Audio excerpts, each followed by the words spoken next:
Holly was like a lot of 21-year-olds. She used all the social media going at the time. Facebook, Twitter, Instagram.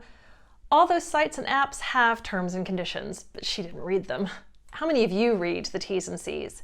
91% of you don't. So Holly clicked yes and accept and posted thousands of pictures of herself, her friends, and her boyfriend, the man who ultimately took her life. Holly left behind a digital reflection that captured her joy, her vivacious personality, her legacy. Her sister had her social media passwords, so her family figured it would be easy to remove the 72 photos of her killer from Holly's Facebook profile. But the password didn't work. Something or someone, a human or an algorithm at Facebook, had detected that this user was dead. Holly's profile now had the word remembering just above her name. People could visit, but nobody could log on ever again. When they explained the situation, her family thought Facebook would understand. They would remove the offending photos from Holly's profile. But Facebook said no.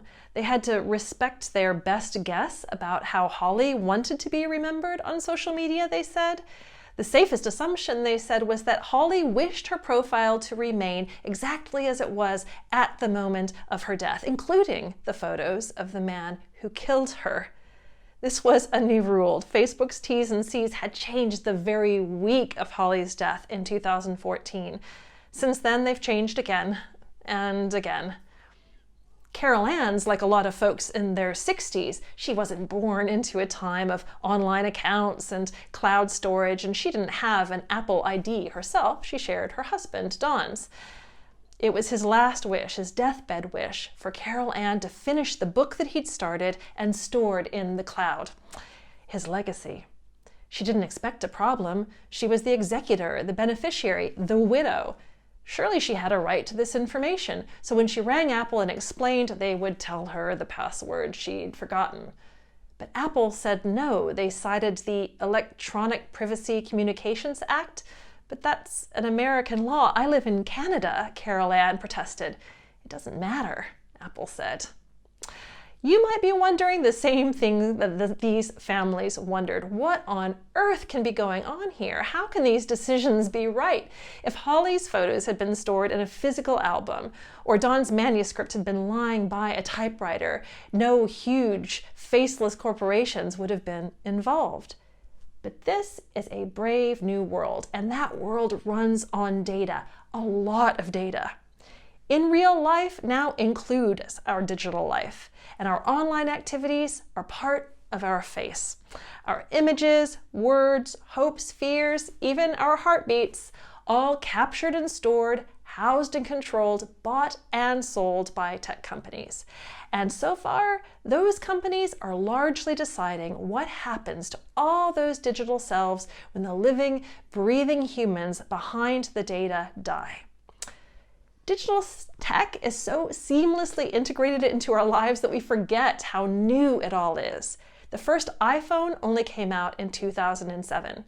In 2004, Facebook and Twitter and YouTube didn't exist. In 1990, when I was at university, there was no such thing as a website. And when all of these modern miracles did come about, none of it was designed with the end in mind. Posthumously persistent digital selves are a new thing. We're still working out what to do with them. Who do the digital dead belong to? Where should they go? Who should control them? Who should access them? And while we're at it, what even are these digital spirits that mingle with the living online? But we think we understand a lot more about them than we do. Now, the majority of you do not have a will, but you'd assume that digital material obeys the same rules as physical possessions. It doesn't.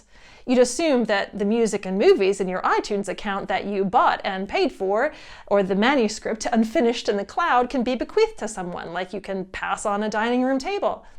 But you can't. You'd assume that a spouse or child or executor has wide powers to access a deceased person's digital material. Rachel Thompson went into an Apple store in the UK with a locked phone and the documentation of her husband's death. I thought they just reset something, she said, but they didn't, and they won't. And you'd assume that when you ring up a company and explain this terribly sad situation, that you've lost someone and that you want or you need access to a device or an account, that you'll be heard. But you very likely won't be. People like Carol Ann have spent years trying to reverse such decisions in the courts. She was lucky. Her lawyer agreed to work for free. Not everyone is so fortunate. Not everyone's so resourceful. Holly's family mounted a petition with thousands of signatures all ready to send to Facebook. But they ended up accepting help from a mysterious figure called the Web Sheriff. One day they woke up and those 72 photos of Holly's killer were gone. We haven't been hearing widespread alarm bells or having large-scale public debates about the data of the deceased yet, but we need to. Younger people who've grown up digital and accumulated a lot of digital flesh over their lifetimes, they're aging. If the site keeps growing, by the end of this century, there will be about 5 billion profiles of the dead on Facebook, a vast digital cemetery with social networking a mere sideline.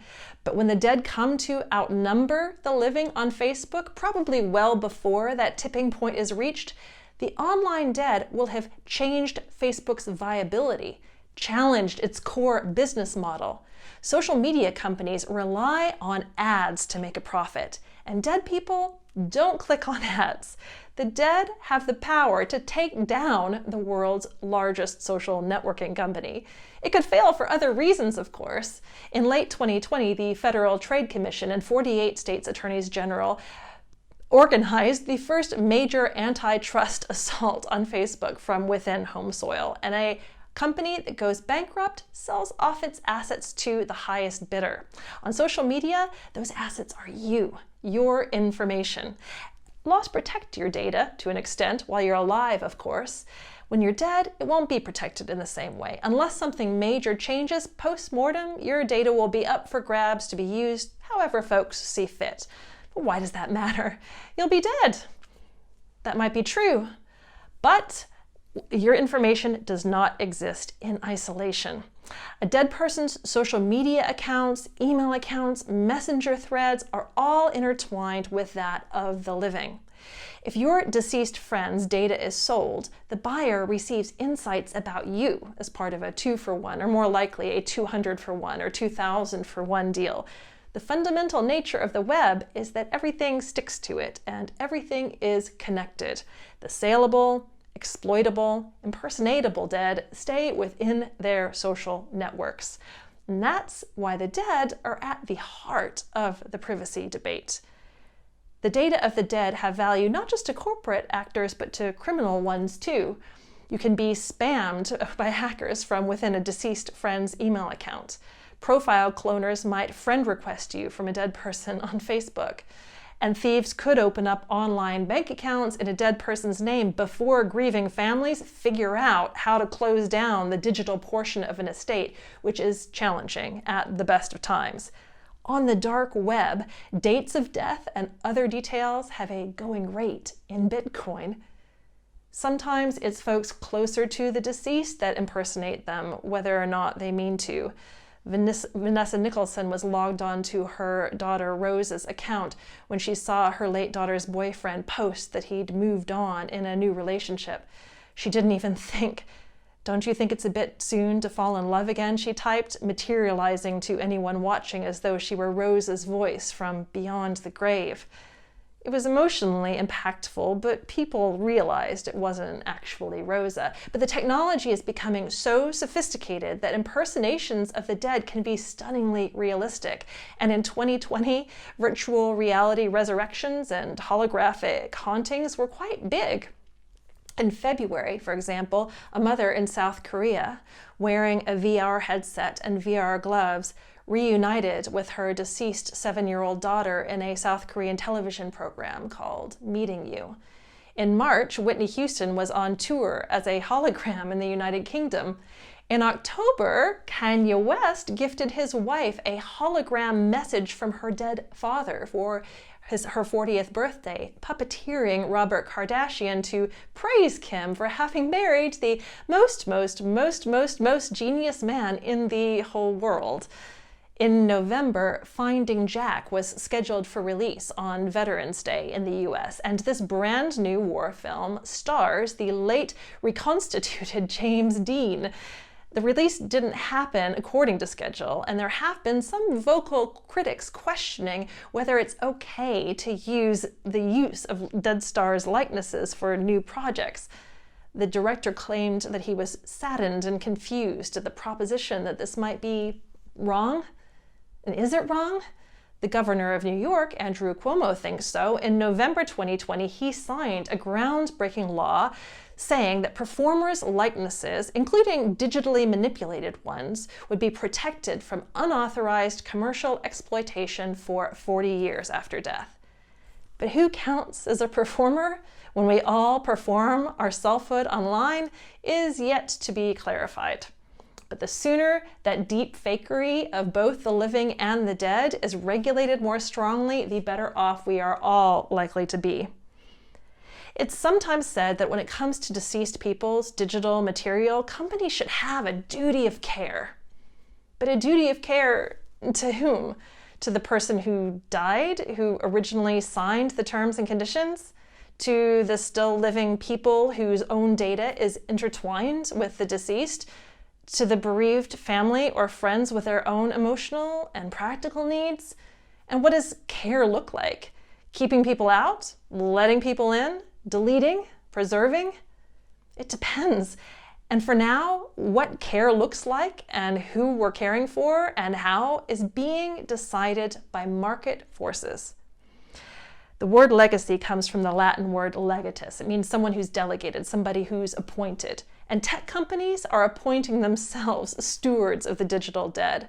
A Facebook representative told me that he saw Facebook's role as not unlike that of a funeral director. Think of it as an example of good design, he said, so that we can meet the bereaved where they're at. But however good their research or their design or their intentions, social media companies aren't death or bereavement professionals. They're not our friends. How can they possibly respond to us as individual mourners in our sadness? But more are trying to.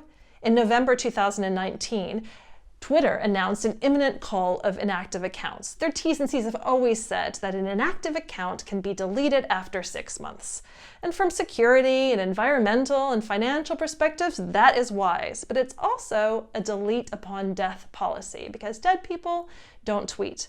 And bereaved people protested, please, you can't delete my friends, my father's, my favorite actor's Twitter account. Twitter never set out to be a legacy platform, but by the following day it had backtracked, promising to look into memorialization like some of its Silicon Valley neighbors. But should tech companies be doing this? Should they be looking after our emotional experiences like counselors or psychotherapists? Should they be determining the better ways to look after or honor our loved ones, as Facebook once put it? The nature and course of grief vary spectacularly. No one, much less a social media company, has the right or the ability to tell you what is right for you in your grief. Your grief is yours. Sometimes a loved one's digital face disappears unexpectedly when we don't want it to. There are lots of ways it can happen. T's and C's about deceased users' data, accidental data loss, an expensively obtained court order, a legally binding request from next of kin. And when you lose access to a digital legacy that matters to you, you're unsettled. You might feel a fresh grief, like a second loss of the person, user not found. But you may also be hit by what else you've lost. Control and ownership, not only over your own information, but over your cherished memories of others. You're disturbed not just because something precious has been taken, but because you realize that you gave control of it away a long time ago when you ticked those T's and C's without reading them. Think about how much of your sentimental and practical information is stored digitally, behind passwords. If you want or need people to have access to that after you're gone, you need to store this stuff in ways that you can better, more locally control, whether that's old school paper methods, offline backups, or something else. And these workarounds will be necessary until we have better systems, new concepts, and legal innovations more appropriate to our digital age. We can fix this, but fixes won't really work until you have the legal right to make provisions for your digital data in your will, until jurisdictions around the globe recognize your digital data as belonging to you, or maybe even part of you, until T's and C's about what happens to your data when you die are presented in ways you can actually understand, until regulation and technology prevent hacking and exploiting and impersonating you while you're alive and after you're dead, and until we design our technologies with the end in mind, because one thing is certain: all users, all account holders eventually die. Asking social media to safeguard our most precious and sensitive information and memories is like handing protection of your hens over to the foxes. It's not a great job for them. When we cry out to Twitter not to delete accounts, we're asking a social media for-profit company to act like something it's not, to go against its nature, to act against its financial interests, to behave like a funeral director, or bereavement professional, or a friend, or anybody else who does have a duty of care to look after us in our grief.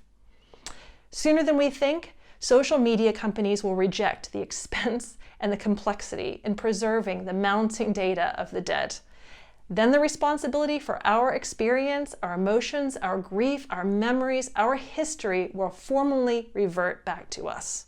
But the choice to take it back already lies with us. Think of a digital legacy that matters to you.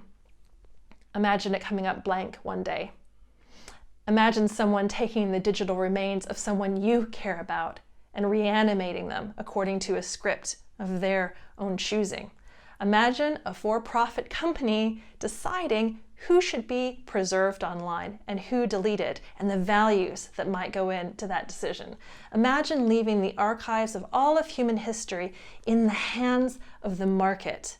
It's not a matter of when, it's not a matter of if, it's a matter of now. Knowing that, transform whatever matters to you most into a format that you can control.